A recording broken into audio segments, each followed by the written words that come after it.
My name is Samuel Tainui Ngawhika, and I'm from Te Raroa here in Karawhiua. The reason I chose to be vaccinated is so that I can continue doing what I could do in my everyday normal life and to be able to protect myself and others that I interact with in the community. How am I preparing? Well, firstly, education for it's probably very important. Hygiene practices by wearing face masks and having an isolation plan if anything happens in the household. I live here with my sister Roberta Ngawhika at the moment, and if any of us got contracted with the virus, I would support my sister by paying the bills if need be, and also just being there and support in any which way I need.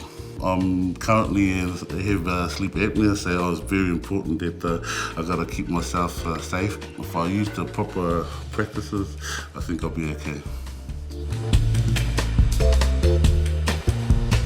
I felt that fitness was a big part of what was happening because it helps with your mental well-being.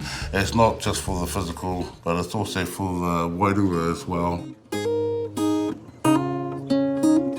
Whānau, I urge you to get a plan together to be able to keep your family safe from the pandemic.